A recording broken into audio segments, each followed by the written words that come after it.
Пред влезот на Министерството за внатрешни работи беа означени 2 паркинг места за хендикепирани лица, со што и символично оваа институција се вклучи во кампањата Паркинг наречен желба. Денес символично сакавме да покажеме дека токму пред Министерството за внатрешни работи како институција која е надлежна да ги имплементира законите не може да нема специјално одбележани места и токму затоа одлучивме подсетувањата на оваа кампања да ја направиме со промовирање на овие засега само 2 паркинг места определени за лицата со хендикеп и веруваме дека ова ќе ја побуди свеста кај многу граѓани, кај раководителите на многу институции каде што се уште не се определени вакви паркинг места, за да се потрудат во своето работење, односно со своето работење на оваа категорија на лица да им помогнат непречено да ги извршуваат своите секојдневни активности.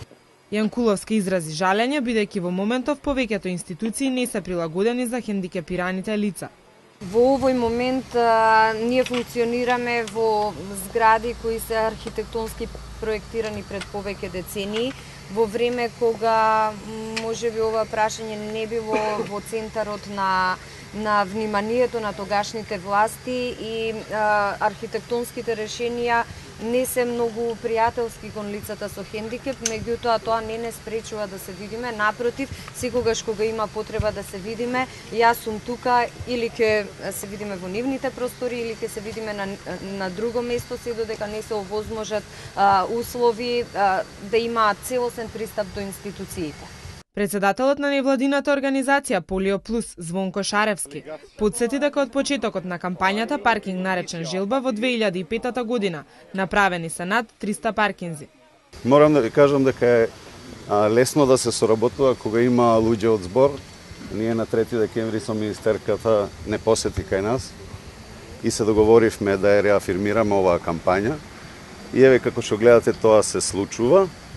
Значи, ова не е само медиска кампања, има промена и во законските прописи, има промена во имплементацијата. И јас се надевам дека после оваа кампања ќе имаме многу повеќе вакви простори кои што ќе бидат празни се додека не дојде лице со хендикеп. Представници на полицијата, цивилната патрола и цивилната бригада во текот на проектот ќе вршат мониторинг и ќе дејствуваат кон несовесните возачи, за да ги почитуваат паркинг местата предвидени за лица со хендикеп.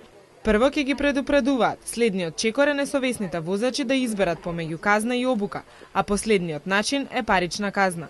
За пораките на овој проект да допрат до јавноста направени се беџеви со пораката паркинг за мене, а флаерите со порака каде ја паркиравте вашата совест ќе послужат како предупредување за граѓаните кои непрописно ги паркирале возилата.